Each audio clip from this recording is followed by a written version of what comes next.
Please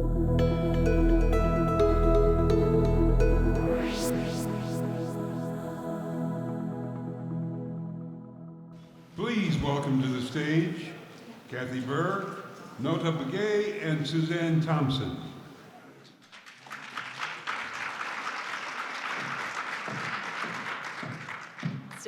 I'm thrilled to have to my right Dr. Kathy Burr. She is the Vice President of Programs and Education at the TGRF Foundation. And on her right, I've got Nota Begay, professional golfer and founder of the NB3 Foundation. My name is Suzanne Thompson, and I work with Discovery Education and also have the pleasure of working closely with both of my colleagues to the right today.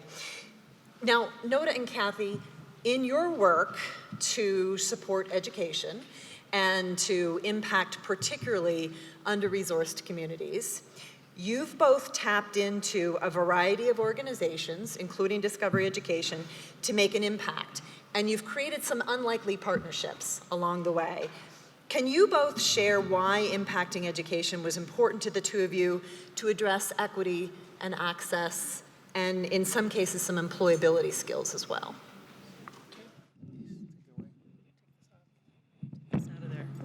Hello, everybody. Well, thanks, Suzanne, and thanks, Nota, for being here. I would say, I'm in a unique position because I represent Tiger Woods and his foundation. And, the unlikely partnership piece, I think, really begins with him and the opportunity that he saw as a young man coming, out of college and early on in his career defining the TGR Foundation. So we really have looked from the very beginning to, not create necessarily the next professional golfer, but really to have a bigger impact.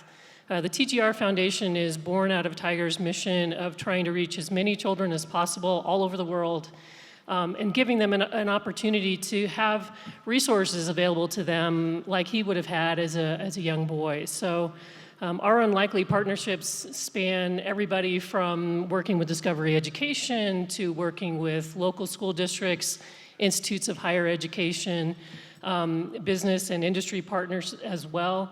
And the hope really is that we can make the connection between what young people are learning in school and how they're going to apply that in the real world. And we need more people doing that. So. Good morning. Great to be here. Wanted to personally thank Kathy and TGR Foundation for coming to New Mexico. This is my home state, born and raised here. Half Navajo, quarter San Felipe, quarter Isleta Pueblo. So just right down the Rio Grande River Valley. You can give me a holler when you drive by back to the airport. But it's wonderful to have this here, to be able to talk about all the various important issues that are addressing our respective organizations. And I think that the unlikely partnerships for me has been in television. First and foremost, I started my career as a professional golfer, graduated from Stanford University, and then went on to play 15 years on the PGA Tour. And in professional sports, when you get too slow or you start shooting scores that are too high, they ask you to go into other areas of work. And so I was lucky to get a call from Tommy Roy, the executive producer at NBC Sports, and they gave me a try in television. And that's really been an unlikely partnership for me. Through the Comcast network, we've been able to leverage our brand and be able to promote our messaging around things like Native American Heritage Month, which is coming up next month. We've done a variety of PSAs, and I think it really comes down to establishing a good understanding of what your added value is as an organization. What can we bring to a potential partner, whether they be in finance or they're a big nonprofit re-grantee or grantor, I should say, to be able to utilize the work that we're doing through our organizations to supplement their messaging, to supplement their research, to supplement what they're trying to advocate for. And so each one of our respective partners has something that they're trying to do within the community. We try and partner with responsible community members that want to advocate for specific areas of focus. And when we get in there, we just really work together, and we don't try and compromise who we are as an organization, because we've That's easy to do when you're chasing the money, and if you chase the money, you end up with the money, but you forget who you are and what you stand for. And I always think there's always a very clear balance there. Your missions need to be very clear and strategic, so that everybody within the organization understands how they can mobilize and activate the resources and the assets of your organization to benefit partners and create this sort of symbiotic relationship in which both parties benefit from each other's involvement in a specific project. Well, fantastic comments from you both. I think it's probably very apparent to our guests and audience members here today the philanthropic power of two professional athletes. And I think that it's important to point out the tremendous impact both have made in education. And I'd love, Nota, could you give us a specific example? I know when you started your foundation, your work was very much focused on health and wellness. Can you talk a little bit about some of the impact you feel you've made?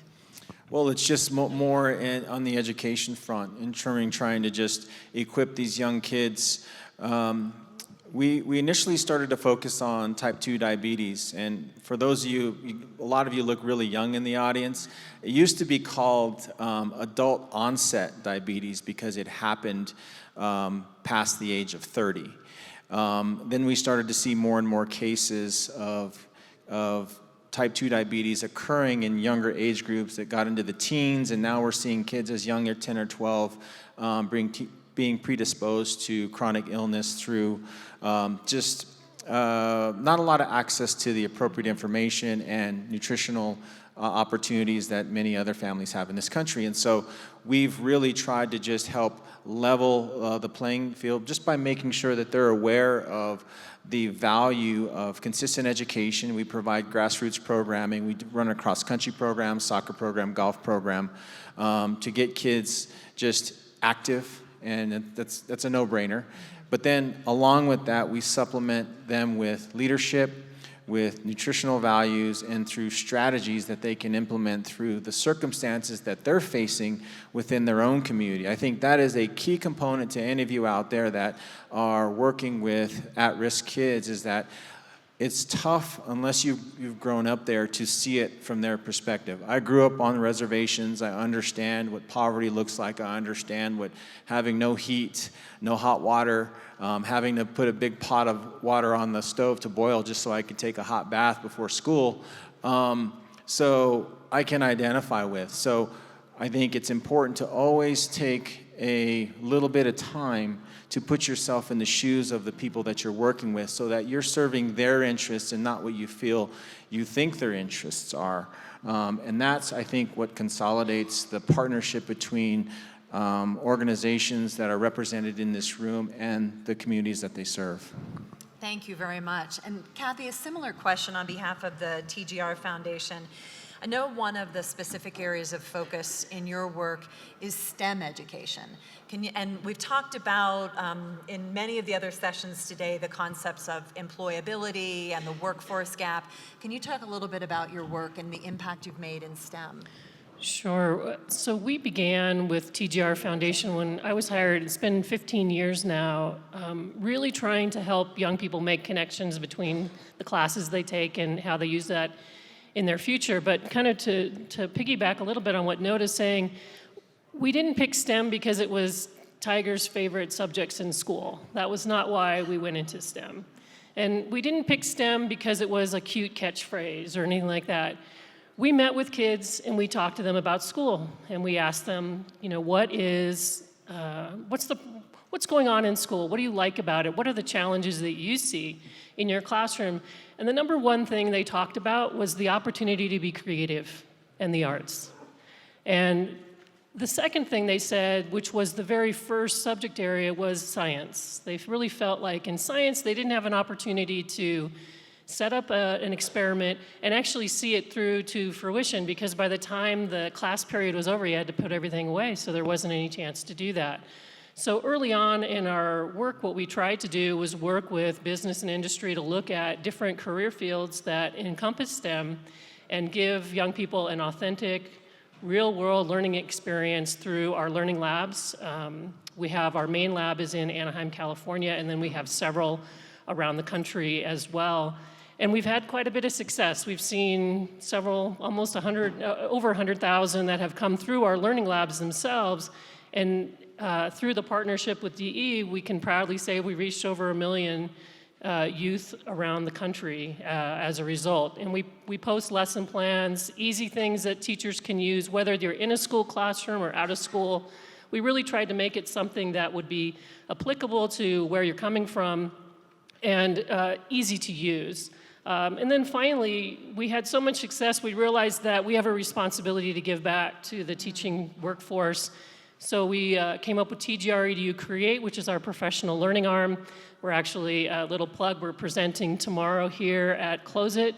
And last summer, we actually hosted an event here in Santa Fe where we worked with educators who are in public school classrooms and trying to help them really work on building their skill sets, so that we're moving away from kind of relying on textbooks and using a lot more project-based, authentic learning opportunities, lots of inquiry and those types of things. So if you have a chance tomorrow to visit David's session here at Close It, I think you'll get a sense of where we're trying to head now.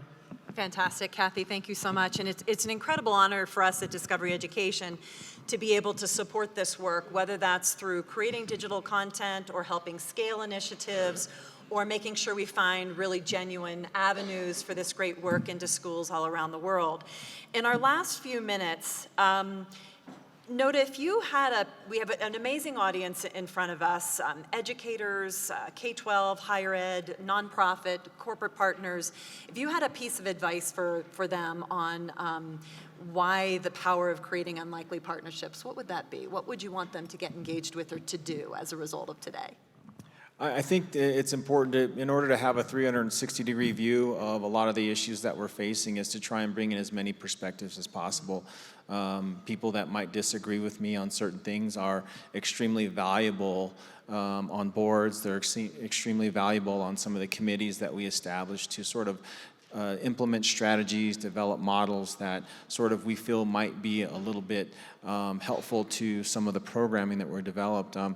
If everybody is on the same side of every issue, then you're not always getting the complete view of how you should sort of approach a problem. And I always feel that even though I don't always agree with the people on my board, I respect them and value them for what they bring to our discussions and our viewpoints, because I think that if we're all here advocating for, in our particular case, Native American youth, it's important to get as many perspectives as possible so that we can implement the right strategy, but most importantly, that we use the resources that are given to us through donors and partners as efficiently and effectively as possible. Extraordinarily well said. Thank you for that. And Kathy, anything to add from your perspective?